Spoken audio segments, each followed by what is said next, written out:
Hello বন্ধুরা, তোমাদের ভালোবাসা টেনে আজকেও চলে আসলাম গঙ্গার পারে। ভাবলাম যে তোমাদেরকে কিছু আপডেট শেয়ার করি। সো বন্ধুরা, তোমাদেরকে কথা হবে চিন্তা করে চলে আসলাম সকাল সকাল গঙ্গার ঘাটে। সো বন্ধু, তোমাদের ওনাকে হয়তো প্রশ্ন করো, লাখ লাখ মানুষ গঙ্গা নদীতে স্নান করতে কেন ছুটে আসি? শুধু একটি নদী ডুবে দিলে কি সত্যি পাপ ধুয়ে যায়, নাকি এর পিছনে লুকিয়ে আছে হাজার বছর ইতিহাস, বিশ্বাস আর এক অসাধারণ গল্প? আজকে তোমাদেরকে এসব তুলে ধরব। সো বন্ধুরা, হিন্দু ধর্মে গঙ্গা শুধু একটু নদী নেই, তাকে মা গঙ্গা নামে দেবী হিসেবে পূজা করা হয় আমরা, ঠিক আছে?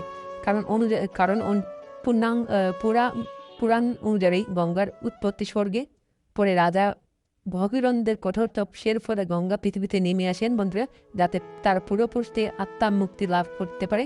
তবে গঙ্গার প্রবল স্রোত পৃথিবীতে ধ্বংস করে দিতে পারত, তাই ভগবান শিব তার জটায় গঙ্গাকে ধারণ করেন এবং ধীরে ধীরে পৃথিবীতে প্রবাহিত করেন। এই কারণে গঙ্গাকে স্বর্গীয় পবিত্র নদী হিসেবে মানা হয়, অর্থাৎ আমরা বিশ্বাস করি হিন্দু ধর্মে বিশ্বাস করা হয় গঙ্গা স্নান করলে মানুষের পাপ মোচন হয় এবং আত্মা শুদ্ধ হয়।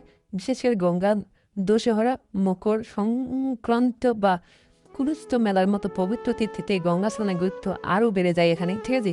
তখন লাখ লাখ মানুষ একত্রে গঙ্গায় স্নান করে ধর্মীয় আচার পালন করেন, যেটা তোমরা দেখতেই পাচ্ছ। বন্ধুরা, গঙ্গা শুধু ধর্মীয় কারণে বিখ্যাত নয়। হাজার হাজার বছর ধরে এই নদীর গড়ে ওঠা অসংখ্য সভ্যতা, শহর, মন্দির আর সংস্কৃতি ভারতীয় ইতিহাসে, সাহিত্য, সঙ্গীত, ঐতিহ্যের সঙ্গে সম্পর্ক, ঠিক আছে, গভীর হয়ে জড়িত আছে। অনেকের মতে গঙ্গা স্নানের আসল শক্তি পান্তে নয়, বরং মানুষের বিশ্বাসে, মানুষের অন্তরে। যখন লাখ লাখ মানুষ একসঙ্গে প্রার্থনা করে, তখন এক বিশেষ আধ্যাত্মিক পরিবেশ তৈরি হয়। এই অনুভূতিটাই অনেকের কাছে সবচেয়ে পবিত্র অভিজ্ঞতা, অর্থাৎ তোমাদেরকে যেটা শেয়ার করতেছি।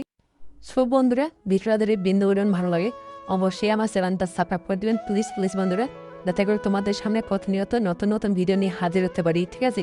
কারণ তোমাদের বেশি বেশি করে কমেন্ট, বেশি বেশি সাপোর্ট না দাও, তাহলে আমার ভিডিও তৈরি করে মন মানসিকতা থাকবে না, ঠিক আছে? সো বন্ধুরা, একটু সাপোর্ট করবা, ঠিক আছে? সো ভিডিওটা এখানে শেষ করতেছি। ভিডিওটা ভালো লাগে অবশ্যই চ্যানেল সাবস্ক্রাইব দিয়ে পাশে থাকবেন। ধন্যবাদ।